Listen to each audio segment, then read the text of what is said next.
Right, so in today's video we're going to be doing a full renovation on this lawn. Now before you get on and do any renovations yourself, you've got to ask yourself a few questions, and the first of which will be, why are you renovating the lawn? Now the reason why I'm renovating this one is because I'm going to be adapting the grass species ever so slightly. So this is predominantly a ryegrass lawn at the moment. There's a few other bits of weed grasses and things I've creeped in over the past 6 months or so, but it's mostly ryegrass. Now I did kill this lawn off around about this time sort of last year, maybe April, sort of early May, and I reseeded it as just purely ryegrass, and nothing came through until we had all that rain from June, and then since June we've had nothing but rain. So this lawn has only ever known growing in sunshine with lots of rain coming down, like Mother Nature doing its thing. However, when we get to the summer, this ryegrass is really going to suffer if we don't adapt the grass species.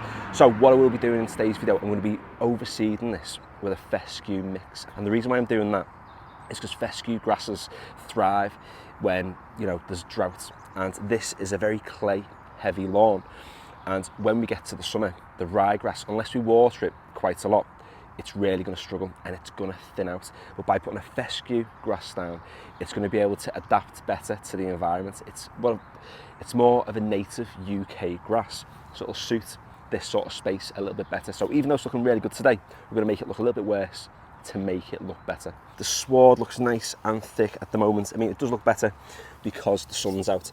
You can see after the application of fertiliser in February, the lawn is actually looking like it's in a decent condition. However, we do have some problem spots. So for example, we've got some bare patches knocking about like this and this. You see some bare patches over here as well, which you're going to need some seed going down into them. And this is one of the issues with ryegrass. Because one seed creates one plant, these grass plants aren't really going to fill the space.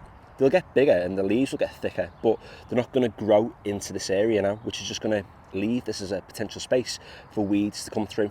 Whereas with the fescue mixes I'm going to be putting down, the actual fescue plant will be able to spread. The more we cut it, the more we prune it, and it'll cover spaces like this, which will hopefully not be as problematic moving forward.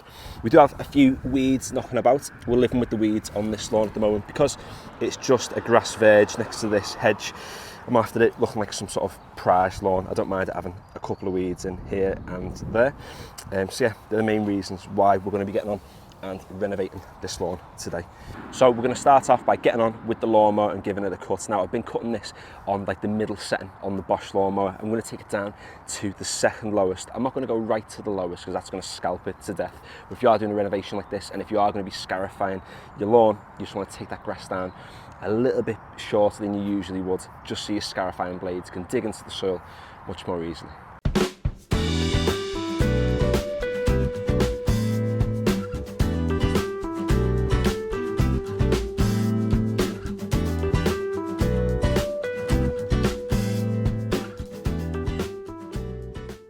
So now that we've given the lawn a cut, we're going to get on with the scarifier and actually scarify it. Now there's only really two main reasons why you'd want to get on and scarify a lawn as part of a renovation. The first one is to do with thatch content. So a layer of thatch will build on top of the soil when you actually have a lawn for quite some time. Often if you've got like a fescue lawn or a bent grass lawn, you get quite a lot of thatch, and you'll know you've got that thatch because you've got quite a spongy lawn when you walk across it. With this being a ryegrass lawn, and with it only being, it's less than a year old, there's not a whole lot of thatch in there. So really, I'm not going to be removing the thatch layer, because when I look at the ground now, I can see the actual soil beneath where the grass blades are. If you do have, a bent grass or a fescue grass, you often have like stolons that go across the lawn, or even rhizomes as well, which you can nick with the scarifier, and then that'll promote the growth of more lateral growth, thickening up your lawn. That's not going to happen with this though, with it being ryegrass. One seed, one plant.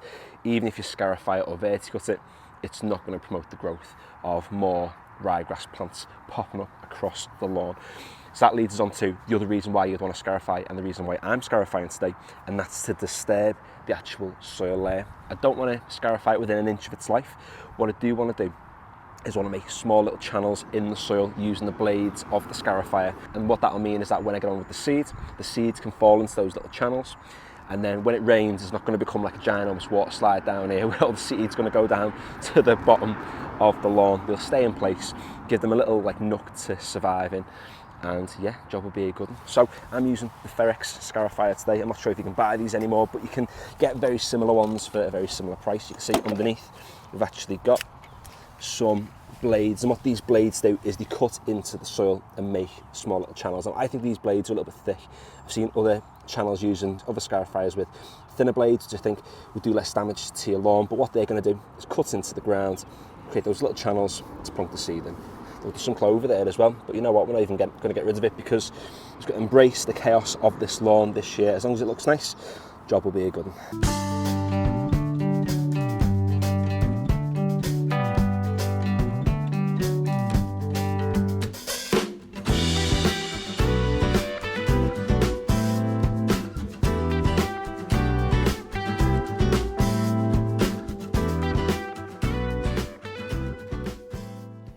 So if you just get a closer look at the lawn to see what the Scarifier actually does, you can see it's cut these channels into the lawn, and what that'll mean is that when we get on with the seed can nestle between this. They'll close up when we've got a bit of the rain, and then hopefully it'll aid the germination. It'll mean that all the seeds don't just come sliding off down towards the front. You can see the lawn doesn't look horrendous, to be honest. You can see some of the thatch that's come out, some of the dead grass, and it has ripped a few of the plants out because Scarifying is quite an aggressive, job to do on your lawn. But you can just see, come over to this side now, there's lots of those little channels just cut into the actual soil bed there. The grass could be a little bit shorter, but I'm not going to lose sleep on it. No one's going to die, as I always say. So we've been on with the Scarifier. It's time to now get on with the grass seed. But before you do get on with your seed, make sure you actually get rid of the thatch that you've ripped out of the lawn.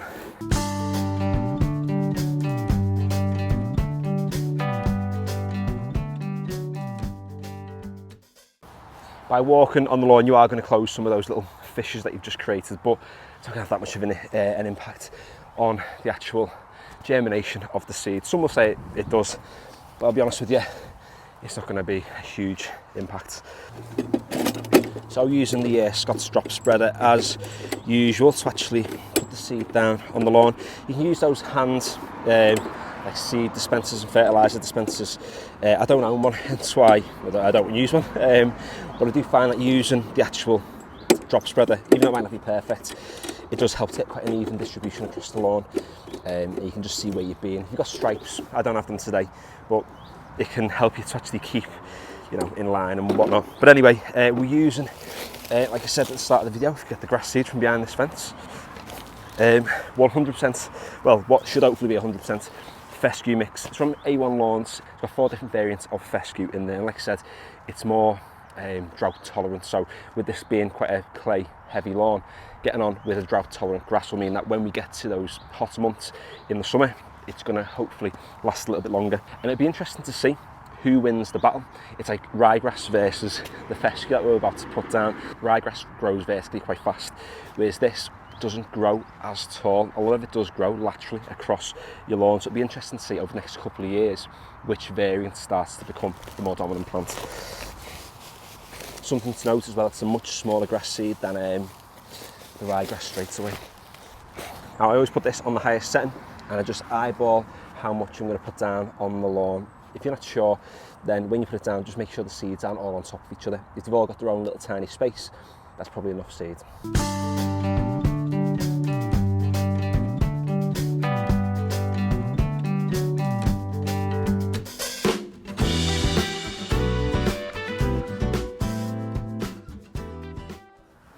So there we go, the overseeding is done. The last thing we're going to do is top dress this lawn. Now you can do it with just regular topsoil. You can actually rake the actual soil that you've got, like where you've loosened it with the Scarifier. You can use that to almost sort of like cover that seed bed slightly. What I'm going to do today is I'm going to be using compost to go over the top, only a really thin layer. Now you can rake it out. I'm going to be using the compost spreader though, just because a little bit faster. I used it for the first time a few weeks back and it was excellent, so I'm going to do the exact same thing again today. It'd be interesting to see how many bags of compost it takes to cover this space. Now a tool like this really is unnecessary, but it's a nice luxury to have.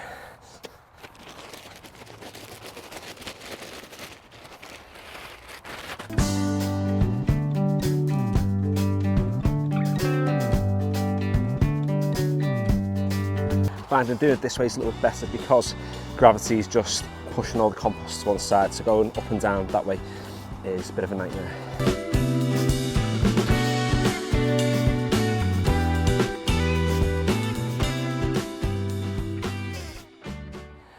Tiring going up and down that way, but much easier than raking it out. And also the compost spreader gets out all the bigger pieces of compost, like the sticks and the barks. Sometimes people ask on my videos like what type of compost to use.